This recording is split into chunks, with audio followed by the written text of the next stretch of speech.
Ribuan warga korban cairan kimia tumpah ke jalan di Kabupaten Bandung Barat, Jawa Barat antre untuk mendapatkan uang ganti rugi. Masing-masing korban mendapat uang pengganti kerusakan sebesar Rp300.000.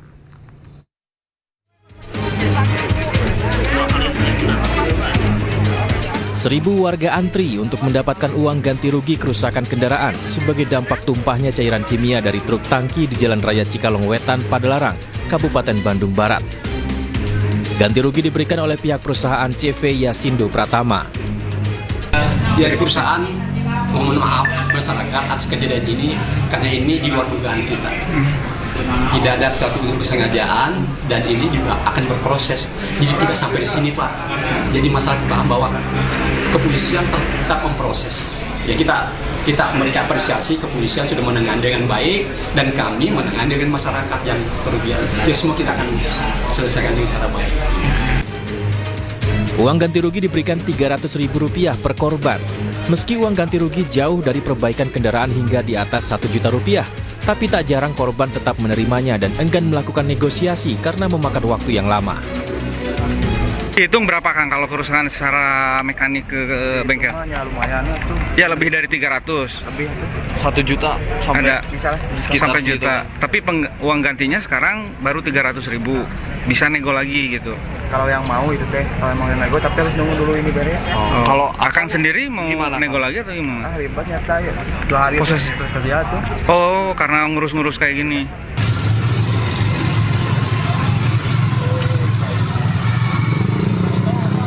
Sebelumnya sejumlah pengendara terluka dan motornya rusak setelah terkena cairan kimia yang tumpah dari truk tangki di Jalan Padalarang Cikalong Wetan, Kabupaten Bandung Barat. Para pengendara yang kulitnya terkena cairan kimia tersebut mengeluh gatal-gatal serta panas. Kendaraan-kendaraan warga yang terkena cairan kimia yang bocor dari truk ini mengalami kerusakan. Tak hanya berdampak pada terkelupasnya cat dan mengalami korosi, cairan yang mengenai rangka kendaraan juga mengakibatkan kerusakan hingga mesin menjadi mogok.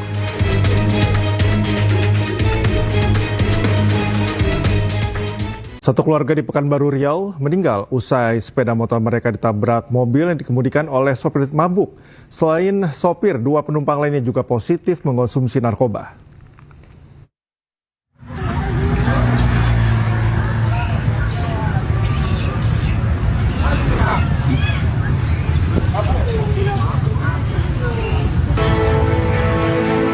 Kecelakaan maut terjadi di Jalan Hang Tuah Ujung, Kecamatan Tenayan Raya, Pekanbaru Riau. Satu keluarga yang terdiri dari bapak, ibu, dan anak 10 tahun meninggal dunia setelah sepeda motornya ditabrak mobil. Mobil pelaku berisi 3 orang, yakni 2 laki-laki dan 1 perempuan, melaju kencang dan oleng ke kanan menabrak pengendara motor. Seperti yang ditumpangi oleh 3 orang, yaitu 2 laki-laki dan 1 perempuan.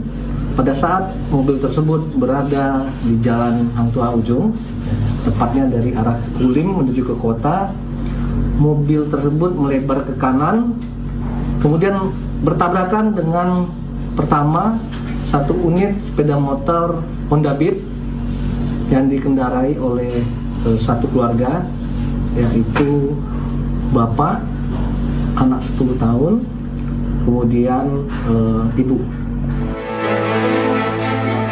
Salah satu penumpang mengaku tidak menyadari pengemudi melewati jalur. Saat tengah menelpon, tiba-tiba mobil sudah menabrak sepeda motor. Saya sih waktu itu kan lagi ngobrol sama anak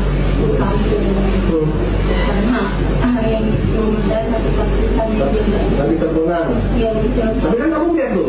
Biar tiba-tiba udah tak kayak gitu. Kini pengemudi mobil sudah ditetapkan sebagai tersangka dan langsung ditahan, sedangkan 2 orang penumpang mobil masih dalam penyelidikan. Dari hasil pemeriksaan serta hasil tes urin, ketiganya positif mengonsumsi narkoba. Dari Pekanbaru Riau, Indra Yoserizal, iNews melaporkan. 3 korban kecelakaan maut di kota Pekanbaru Riau dimakamkan Rabu sore. Keluarga korban berharap mendapatkan keadilan serta pelaku dapat dihukum berat.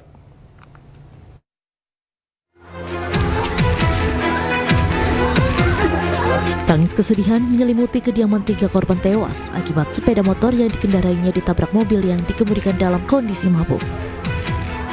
Bahkan, isak tangis keluarga tidak terbendung, hingga satu di antaranya harus digotong usai mengetahui anggota keluarga mereka meninggal dengan cara tragis.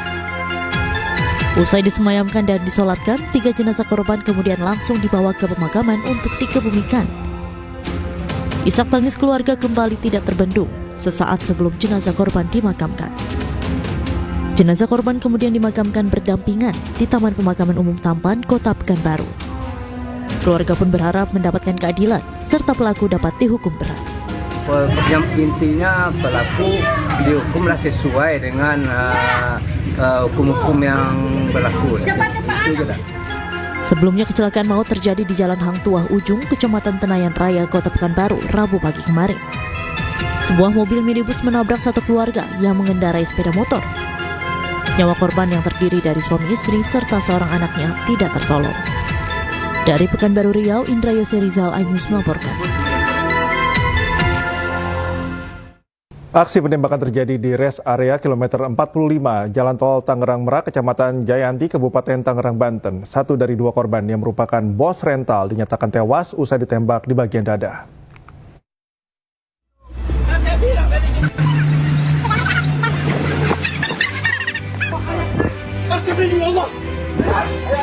Detik-detik penembakan 2 pria oleh orang tidak dikenal ini terjadi di sebuah minimarket di rest area kilometer 45 Jalan Tol Tangerang Merak, Kecamatan Jayanti, Kabupaten Tangerang, Banten.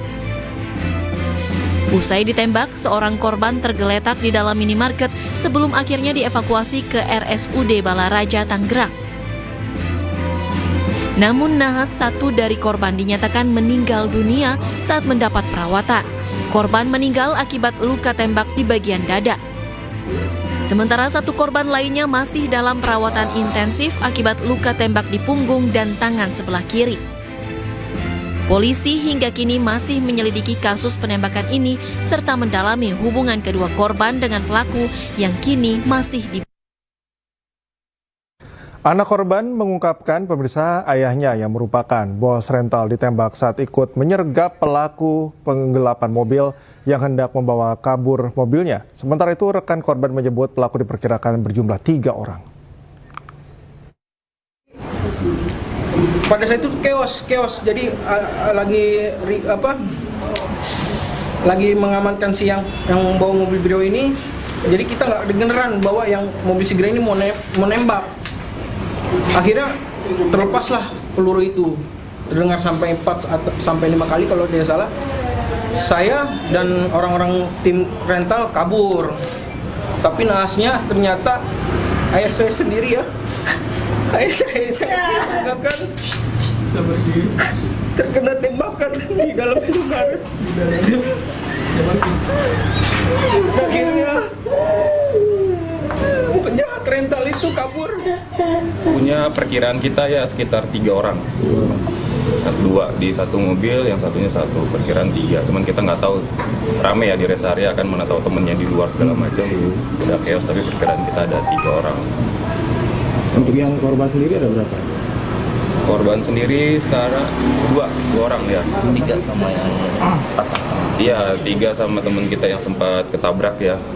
Ada 3 orang, cuma yang fatalnya 1, yang masih kritisnya ada 1. Jadi seperti itu. Meninggal dunia itu luka di dada. Ya, infonya di dada, tembak di dada dan di tangan kiri. Yang kritis di kanan ya, perut kanan, mungkin di samping kali ya posisinya, kena tangan. Sementara itu jenazah pengacara asal Makassar yang tewas ditembak orang tak dikenal di Kabupaten Bone, Sulawesi Selatan disambut isak tangis keluarga. Korban dimakamkan di kampung halamannya di Kabupaten Pangkep pada Kamis pagi.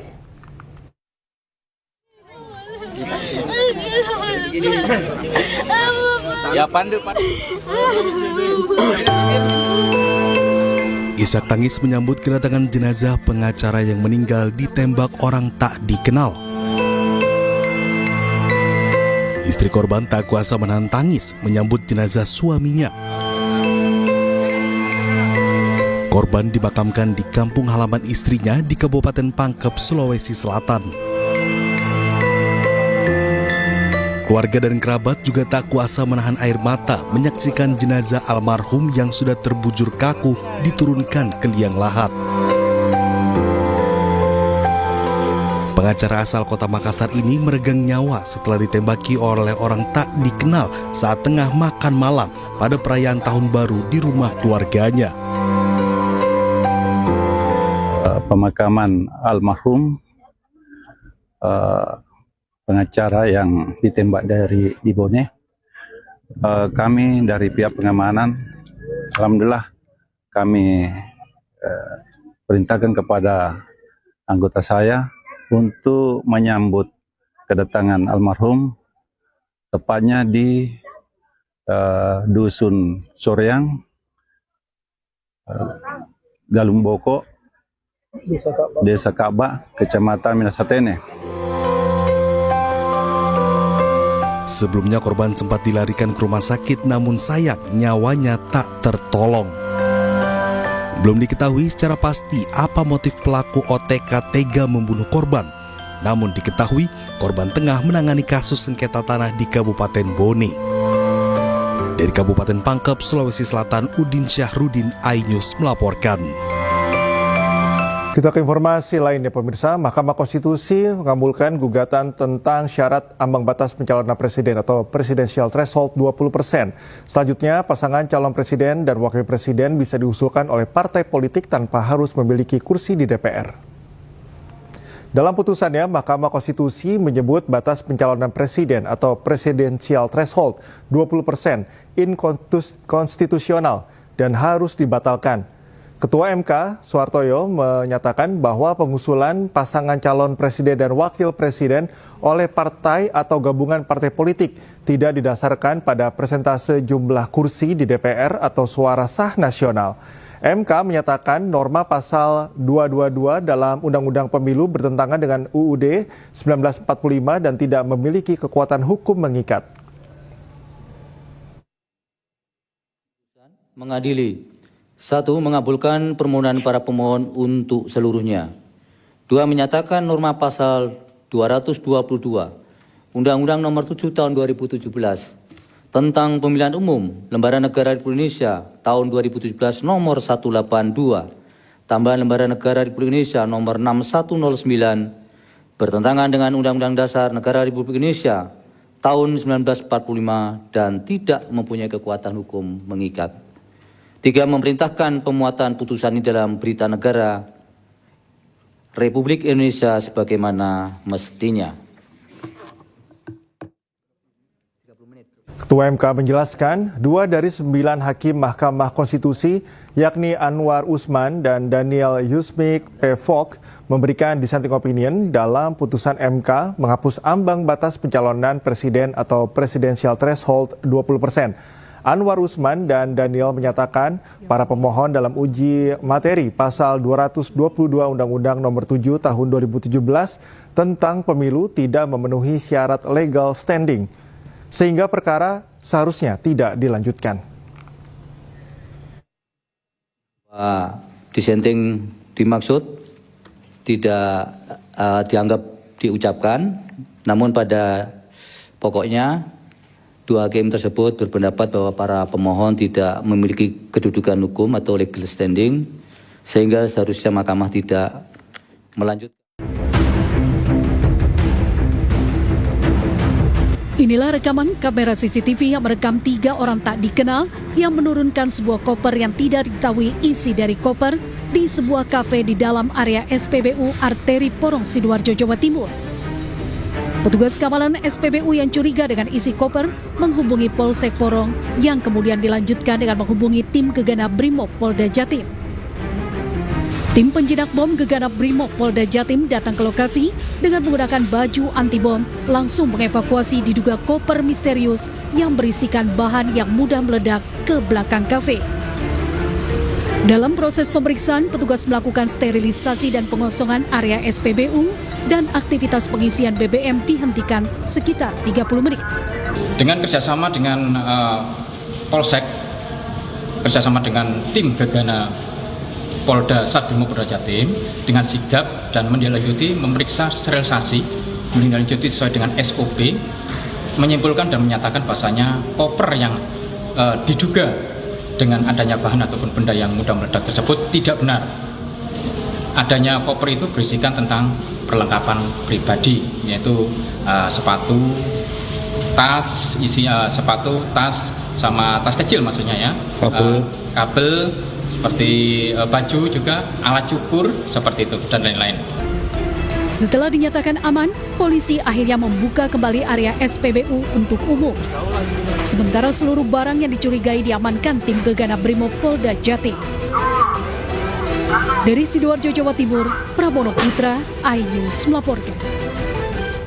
Mabes Polri kembali menggelar sidang etik profesi Polri terhadap 3 anggota kepolisian. Sementara Direktur Reserse Narkoba Polda Metro Jaya dipecat imbas kasus dugaan pemerasan penonton asal Malaysia di acara DWP.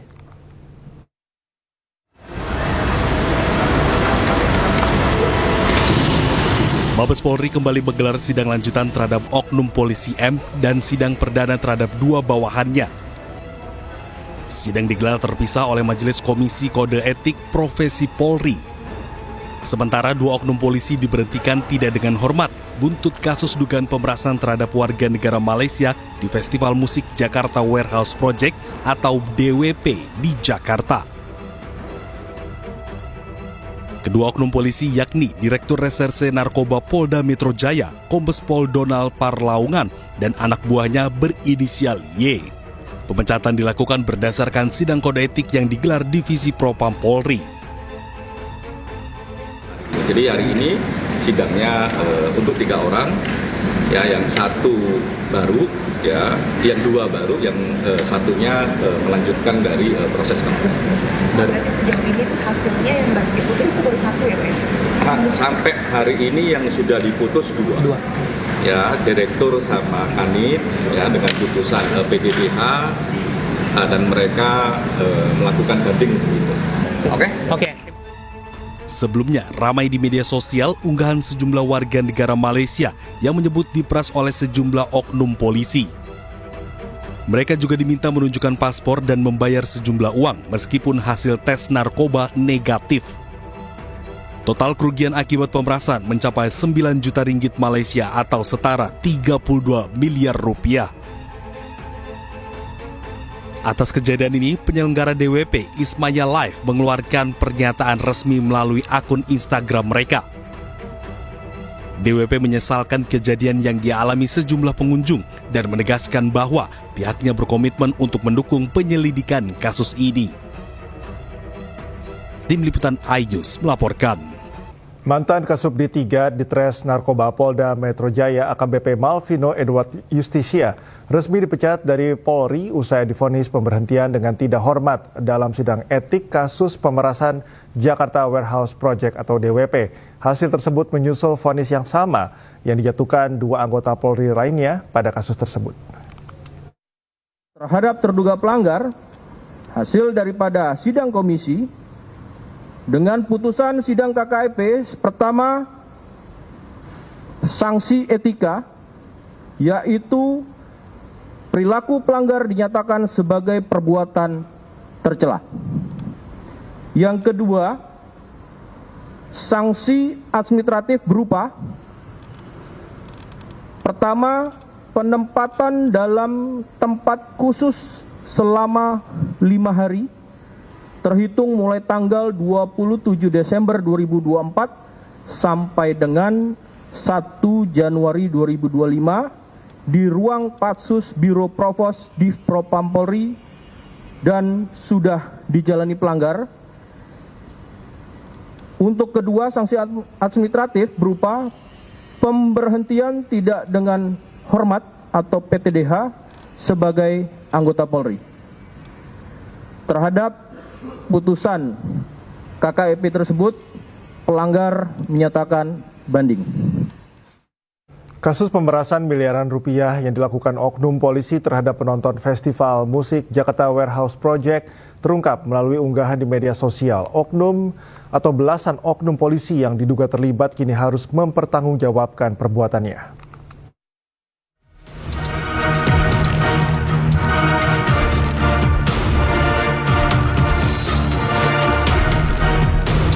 Festival Musik Jakarta Warehouse Project atau DWP ternodai atas dugaan pemerasan yang dilakukan oknum polisi terhadap puluhan penonton asal Malaysia. Kasus terungkap melalui unggahan para penonton yang viral di media sosial. Sejumlah warga negara Malaysia mengaku dipaksa menjalani tes urin dan membayar sejumlah uang meski hasil tes narkoba negatif. Total kerugian akibat pemerasan disebut mencapai 9 juta ringgit Malaysia atau setara 32 miliar rupiah. Buntut kasus pemerasan ini, Direktur Reserse Narkoba Polda Metro Jaya, Kombes Donald Parlaungan Simanjuntak, dijatuhkan sanksi pemberhentian tidak dengan hormat atau PTDH. Sanksi pemecatan diputuskan dalam sidang kode etik yang digelar pada 31 Desember 2024. Sebelum dipecat, Kombes Donald Simanjuntak telah dimutasi dari jabatannya melalui surat telegram Kapolri tertanggal 29 Desember 2024. Posisi Dires Narkoba Polda Metro Jaya digantikan oleh Kombes Ahmad David. Dalam kasus pemerasan ini, sebanyak 18 oknum polisi yang diduga terlibat diamankan Divisi Propam Polri. Belasan oknum polisi tersebut terdiri dari personil Polda Metro Jaya, Polres Metro Jakarta Pusat, dan Polsek Metro Kemayoran. Hasil diskusi kami dengan pimpinan Polri, kita sepakat bahwa penanganan kasus ini semua diambil alih oleh Divpropam Mabes Polri. Jadi kasus yang terjadi di Polsek maupun terjadi di Polres, termasuk di Polda, semuanya kita ambil alih, ditangani oleh Divpropam. Sidang etik belasan oknum polisi yang diduga terlibat pemerasan digelar secara bertahap dengan melibatkan Komisi Kepolisian Nasional sebagai komitmen transparansi Polri dalam penanganan kasus anggota yang bermasalah. Tim Liputan iNews melaporkan. Kejaksaan Agung RI menetapkan 5 tersangka baru dalam kasus korupsi tata niaga komoditas timah. Menurut Jaksa Agung ST Burhanuddin, 5 tersangka tersebut merupakan korporasi. 5 tersangka baru diungkapkan Jaksa Agung ST Burhanuddin dalam konferensi pers tingkat Menteri Des Koordinasi Pencegahan Korupsi dan Tata Kelola di Kejaksaan Agung. Menurut Burhanuddin, 5 tersangka korporasi tersebut dalam waktu dekat akan segera diumumkan perkaranya kepada publik.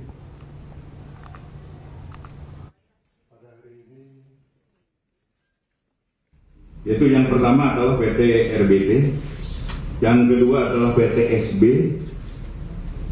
yang ketiga PT SIP, yang keempat PT TIN, dan yang kelima PT PIP. Tentang kerugiannya nanti mungkin akan diperjelas oleh Pak Jampisus. Sementara itu, terpidana kasus korupsi timah Harvey Muiz dan istrinya Sandra Dewi terdaftar sebagai penerima BPJS Kesehatan yang iurannya dibayarkan oleh Pemprov Jakarta. Pemprov Jakarta menyebut akan menghapus kepesertaan Harvey dan Sandra sebagai penerima bantuan iuran melalui revisi Pergub.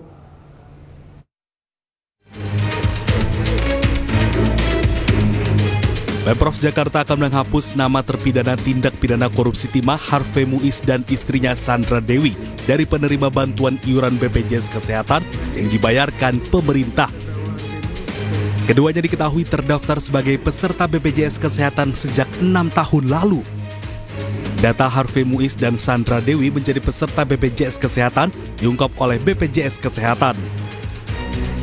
Pihak BPJS Kesehatan menjelaskan bahwa pasangan selebriti Harvey Muiz dan Sandra Dewi termasuk dalam peserta JKN segmen PBPI yang didaftarkan oleh Pemprov DKI Jakarta.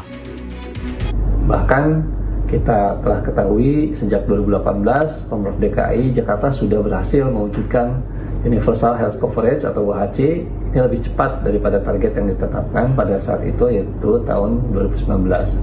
Begitu juga dengan peserta atas nama Harvey Muiz dan juga Sandra Dewi. Mereka didaftarkan oleh Pemprov DKI Jakarta menjadi peserta JKN di segmen PBPU yang dibayarkan oleh Pemda. Demikian.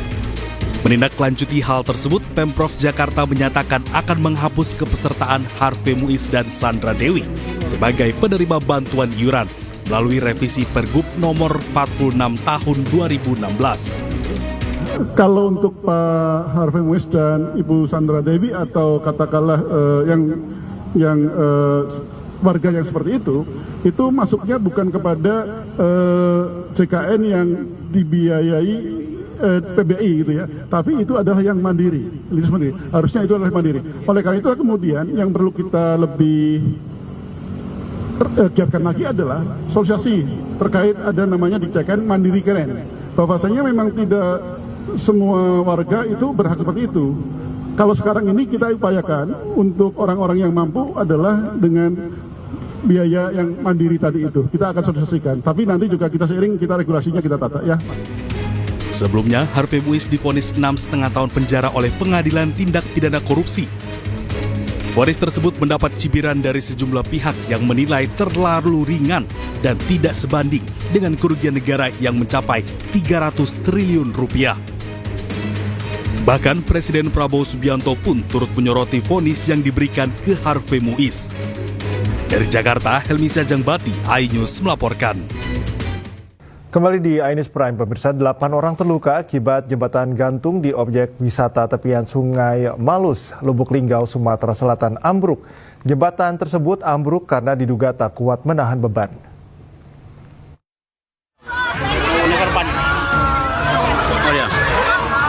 Banyak korban. Ya Allah. 8 warga mengalami luka serius akibat ambruknya jembatan gantung di objek wisata Sungai Malus, Kelurahan Petanan, Kota Lubuk Linggau, Sumatera Selatan.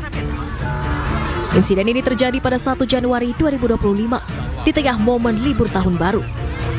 Jembatan gantung yang dibangun pada tahun 2014 ini diduga tak kuat menahan beban berat akibat banyaknya jumlah pengunjung di atas jembatan.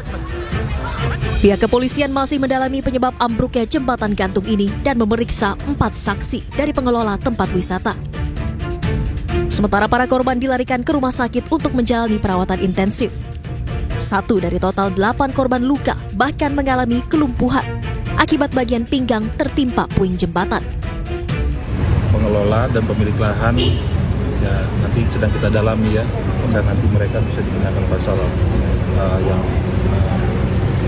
konstruksikan, pasal yang memang bisa diterapkan nanti pada si para pengelola. Tapi sejauh ini dari para pengelola maupun pemilik lahan mereka kooperatif, mereka intinya mau bertanggung jawab terkait atas kejadian peristiwa kemarin yang menimbulkan beberapa korban luka ini. Polisi saat ini sudah menutup seluruh aktivitas di lokasi objek wisata dan memasang garis polisi. Sementara proses penyelidikan dilakukan guna mendalami apakah insiden ini terjadi atas kelalaian pengelola wisata. Dari Lubuk Linggau, Sumatera Selatan, Sudirman, iNews melaporkan. Warga negara Mesir terlibat perkelahian dengan warga di Temanggung, Jawa Tengah. Keributan diduga dipicu kesalahpahaman dalam bisnis jual beli kopi. Terus.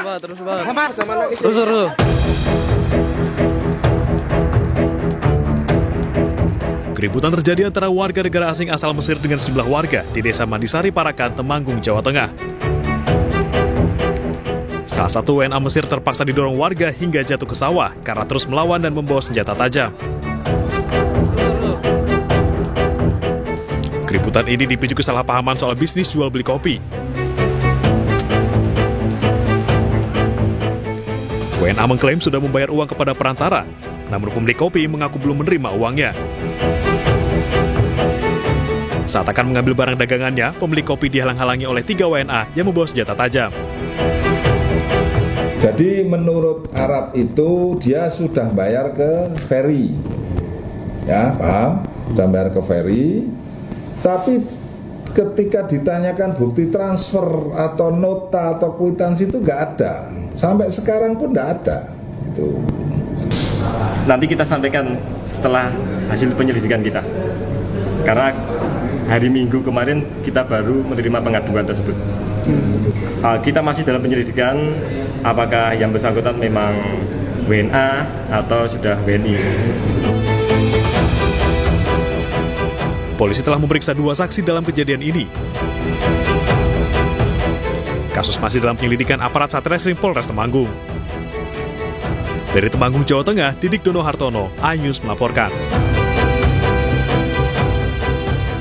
Kita beralih ke informasi lainnya, pemirsa. Partai Solidaritas Indonesia menanggapi terkait Presiden ke-7 RI Joko Widodo yang masuk dalam daftar pemimpin terkorup di dunia berdasarkan survei dari OCCRP. Partai yang diketuai anak bungsu Jokowi itu berpandangan survei tersebut berasal dari barisan sakit hati yang kalah di Pilpres 2024.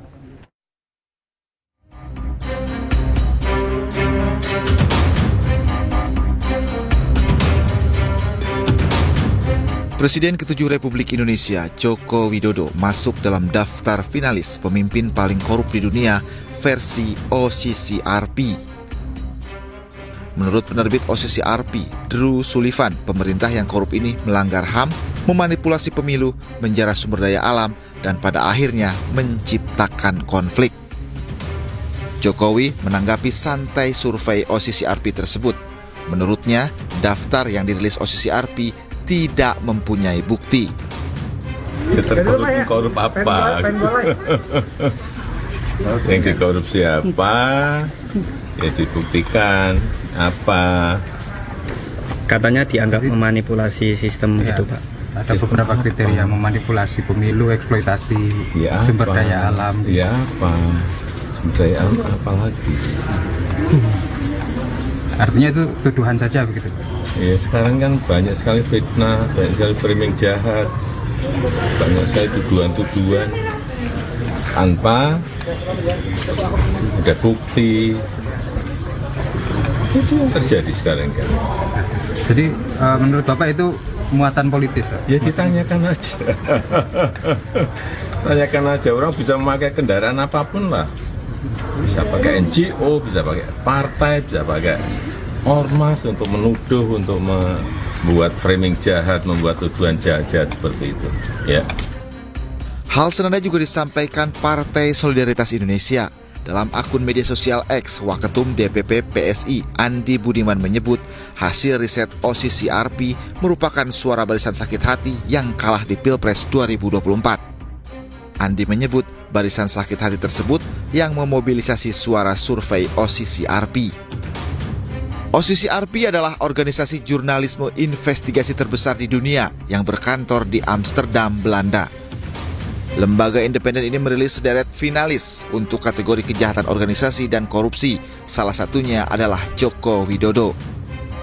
Selain Jokowi, ada pula Presiden Suriah Bashar al-Assad, Presiden Kenya William Ruto, Presiden Nigeria Bola Ahmed Tinubu, dan pengusaha India Gautam Adani yang masuk dalam daftar finalis pemimpin yang korup di dunia versi OCCRP. Tim Liputan iNews melaporkan.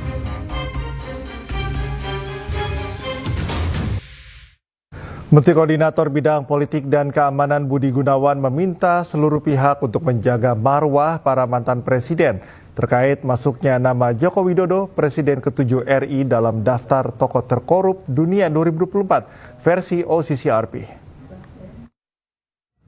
Biar bagaimanapun Presiden itu kan warga negara terbaik ya di setiap negara. Nah, kita harus menghargai legasi beliau. Dan kita harus jaga betul marwah presiden ya, untuk masuk mantan presiden. Artinya dijadikan sebagai tokoh terkorup itu gimana Pak Menko? Jangan berpolemik ke bawah ke sana, yang penting tetap kita jaga kerukunan persatuan kita dan jaga marwah mantan presiden. Presiden Prabowo Subianto akan menyambangi Ibu Kota Nusantara atau IKN bersama dengan menteri terkait dalam waktu dekat. Kunjungan Prabowo untuk meresmikan 7 pembangunan mulai dari Istana Garuda hingga jalan tol.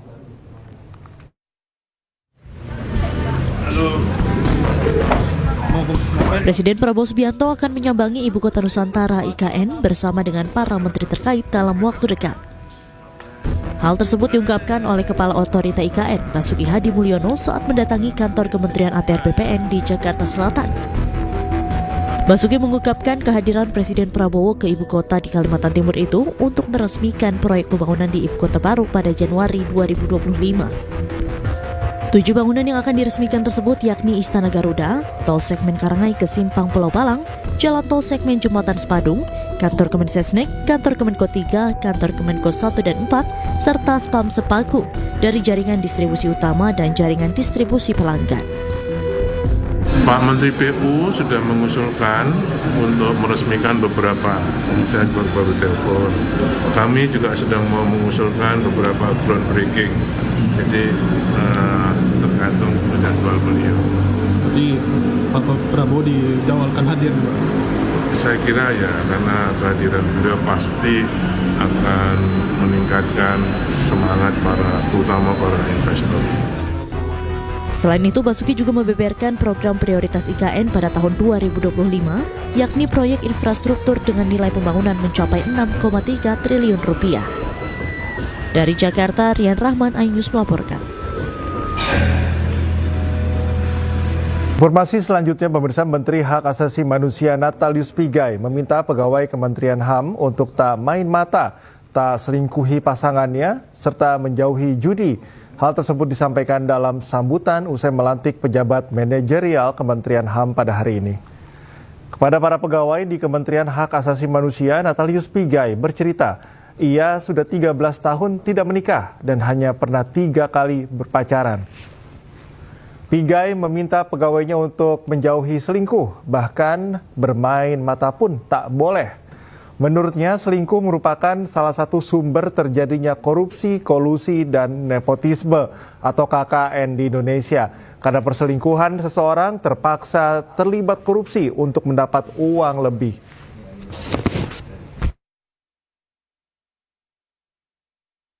Nggak boleh main mata antar pasangan, laki-laki perempuan.